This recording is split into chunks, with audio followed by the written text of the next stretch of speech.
Hey everyone, Seth Chapman here with Visceral Film Studios. Welcome back to the Apple Box. Today, we're ranking modifiers. So let's go.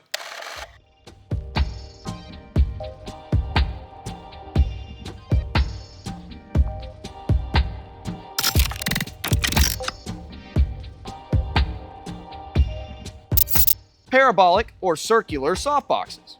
Octagonal softboxes. So the key differences between the two of these are this one's round, this one's kind of octagonal. These parabolic ones tend to be a lot deeper, but I'm placing both of these in S tier. These are kind of the epitome of your first light modifier that you need to buy. Softboxes are useful in almost every scenario, and having one that is circular or octagonal, honestly, I don't see much of a difference in the pattern between the two. Having them is a must, so S tier. Next up, over here. Rectangular softboxes. These softboxes are really good for, mocking windows and nice little key lights that you need to kind of constrict the beam of your light.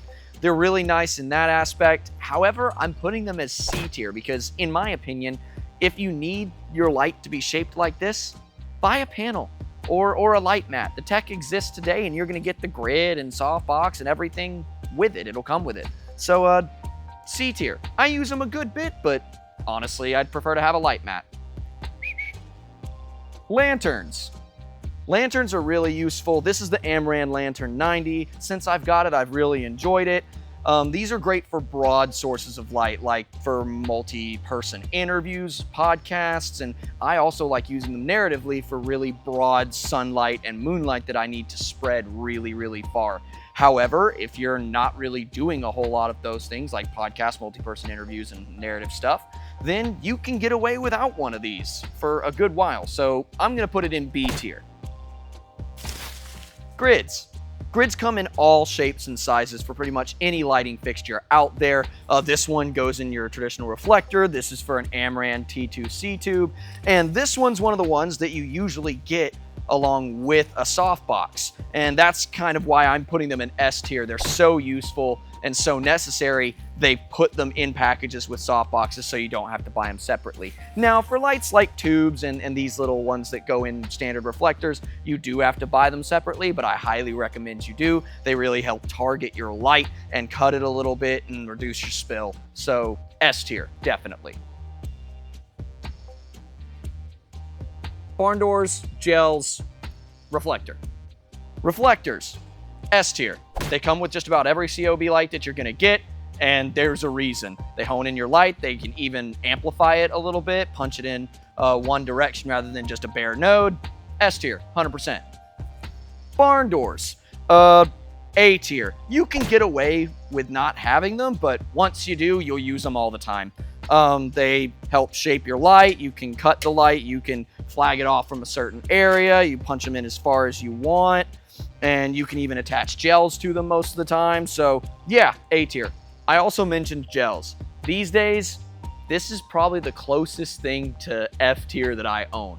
Do I use them? Yes. Do I usually just have an RGB light that can produce colored light? Yes. These days, a lot of RGB lights out there, not a big need for gels, so gonna put them in C tier. Useful, but not often. This thing. This thing is something we like to call a bulb diffuser. We use it for weddings and events where you need a bright light source that's a little diffused, but also isn't an eyesore. You can stick this thing up in a crowd of people and it's not gonna look that bad to them, for the person's eye to see. And it produces a pretty omnidirectional, fairly diffused source. That being said, I don't reach for it very often at all. C tier. For this portion of the video, we're gonna be tackling things that I'm actively using to make this video that I can't hold in my hands, like this Fresnel behind me giving me hair light. So what the Fresnel does is it magnifies and hones your light. It can make it brighter, punchier, and reduce spill by a whole lot. So I went the majority of my career without having a Fresnel, and now that I've got one, it goes with me to every single set that I'm on. Gonna put that thing in A tier. Like I said, you can get away without having one, but once you got one, you're gonna travel with it everywhere. A tier. Next up, the thing making this cool pattern behind me, my spotlight or snoot attachment. What the snoot or spotlight attachment does is imagine it like a stage light, right? It creates your light and turns it into a spotlight, gives it a nice circular pattern. You can also insert little cutout pieces of metal to produce a pattern like I've got behind me. Much like the Fresnel, the spotlight or snoot attachment was something I went a good amount of time without having. I only recently got it. Another thing I really, really like having. I do not by any means use it as often as the Fresnel itself, so I think I'm going to put it in B tier. Well guys, thanks for tuning in, and I've got links to all of the modifiers that I just talked about and the ones I'm using to make the video down below. Go get you something nice. It's always fun to splurge and get some new gear. Go check out Visceral Film Studios and all of their content. They help me and partner with me to make these videos. Go look at all the rest of my videos, find some more useful stuff, and I hope I can stay useful. Like, subscribe, all that jazz. Thanks for watching.